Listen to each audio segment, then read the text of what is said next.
चंडीगढ़ में अब आपका मेयर है। सुप्रीम कोर्ट ने 30 जनवरी के फैसले को रद्द कर दिया। इस फैसले के बाद अब सियासत काफी ज्यादा गर्मा गई। चंडीगढ़ की राजनीति में ऐसा पहली बार। चंडीगढ़ में मेयर पद के चुनाव पर सुप्रीम कोर्ट के फैसले के बाद सियासत गर्म है। विपक्षी दलों ने बीजेपी पर जमकर निशाना साधा है। कांग्रेस नेता राहुल गांधी ने सोशल मीडिया पर कहा है कि मसीह तो मोहरा है, इसके पीछे पीएम मोदी का चेहरा है। सुप्रीम कोर्ट ने कल चंडीगढ़ मेयर चुनाव को लेकर 30 जनवरी के फैसले को रद्द करते हुए आम आदमी पार्टी के पार्षद को मेयर बना दिया। खबर मिलते ही आम आदमी पार्टी के खेमे में खुशी की लहर दौड़ गई। हमने हार नहीं मानी, हम आखिरी समय तक लड़ते रहे, संघर्ष करते रहे और अंत में हमारी जीत हुई। तो ये पूरे देश के लिए, इंडिया गठबंधन के लिए बहुत बड़ी जीत है। सुप्रीम कोर्ट ने कहा कि रिटर्निंग ऑफिसर अनिल मसीह ने जो किया है वो लोकतांत्रिक नियमों के खिलाफ है। सुप्रीम कोर्ट ने कहा है कि ये जो निशान लगाए गए हैं एविडेंटली जो प्रिजाइडिंग ऑफिसर ने खुद लगाए हैं, इन्हीं के बेसिस पर वोट्स को इनवैलिड डिक्लेयर किया गया था और प्रिजाइडिंग ऑफिसर की एज पर लॉ बहुत ही एक अहम भूमिका है जिसको उन्होंने वायलेट किया है और इसके बेसिस के ऊपर उनके खिलाफ 340 के नीचे एक्शन इनिशिएट किया गया है।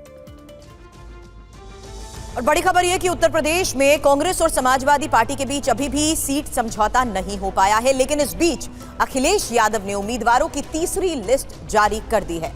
खबर यह है कि समाजवादी पार्टी अब तक 31 उम्मीदवारों के नाम का ऐलान कर चुकी है।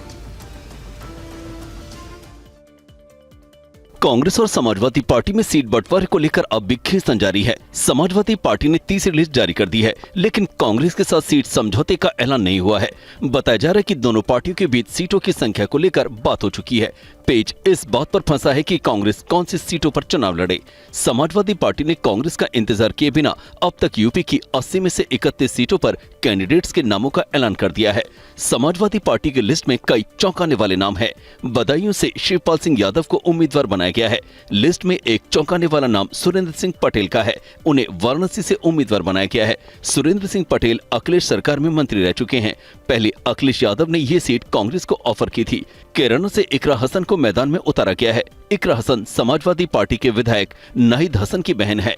बरेली से पूर्व सांसद प्रवीण सिंह एरन को उम्मीदवार बनाया गया है। प्रवीण सिंह एरन 2009 में कांग्रेस से सांसद रह चुके हैं।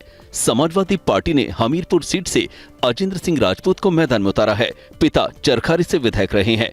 बदायूं से प्रत्याशित घोषित होने पर शिवपाल सिंह ने पार्टी के आदेश का स्वागत किया। पार्टी का आदेश स्वीकार है और चुनाव लड़ करके भाजपा को हराएंगे। समाजवादी पार्टी के अंदर इस बात पर चर्चा है कि अखिलेश यादव इस बार 2 सीटों से चुनाव लड़ सकते हैं। अखिलेश यादव के आजमगढ़ और कन्नौज से चुनाव लड़ने की उम्मीद है। बताया जाता है कि अगर अखिलेश दोनों सीट जीत लेते हैं तो फिर उन्हें एक सीट खाली करनी पड़ेगी। ऐसी स्थिति में वो उस सीट से होने वाले उपचुनाव में धर्मेंद्र यादव को उम्मीदवार बना सकते हैं। और वहीं आरजेडी नेता तेजस्वी यादव अब 2024 के मिशन को लेकर अब तैयारियों में जुट गए हैं। तेजस्वी यादव रथ पर सवार होकर जन विश्वास यात्रा के लिए अब निकल पड़े हैं और जीत के लिए तेजस्वी यादव का नया मंत्र भी तैयार है, नया फॉर्मूला तैयार है। क्या है नया मंत्र, आप देखिए। नीतीश कुमार के पलटने के बाद अब तेजस्वी यादव क्रांति रथ लिए बिहार के चुनावी मैदान में उतर चुके हैं। नरेंद्र मोदी और चाचा नीतीश कुमार की जोड़ी को पटखनी देने के लिए तेजस्वी जन विश्वास यात्रा पर निकल पड़े हैं। इस बार तेजस्वी सिर्फ माई समीकरण के साथ मैदान में नहीं उतरे, बल्कि बाप समीकरण को साधने में लगे हैं। की पार्टी है, हम कहना चाहते हैं माई के साथ साथ बाप की भी पार्टी है। तेजस्वी यादव ने बाप का मतलब भी बताया। ए से आगे आबादी और पी से पुअर बता गरीब। अब तेजस्वी यादव माई के साथ बाप BAAP समीकरण के सहारे चुनावी बिसात बिछा रहे हैं। हम लोग जोड़ने वाले लोग हैं, हम लोग तोड़ने वाले नहीं हैं।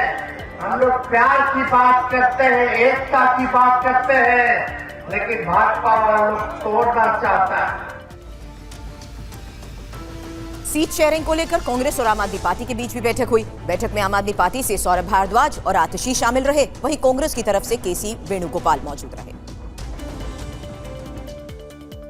लोकसभा चुनावों में कांग्रेस और आप को लेकर बड़ा अपडेट आया है। कांग्रेस गुजरात में आम आदमी पार्टी को 2 से 3 सीटें दे सकती है। हरियाणा और असम में भी कांग्रेस आपको एक एक सीट दे सकती है। गोवा में आम आदमी पार्टी साउथ गोवा सीट मांग रही है, लेकिन कांग्रेस ने देने से इनकार कर दिया क्योंकि साउथ गोवा में कांग्रेस का सिटिंग सांसद है। कांग्रेस दिल्ली में 3 सीटें चाहती है, लेकिन आम आदमी पार्टी 2 सीटें देने को तैयार है। पंजाब में दोनों पार्टियां आपसी सहमति से अलग चुनाव लड़ेंगी ताकि बीजेपी को विपक्ष का भी स्पेस न मिले।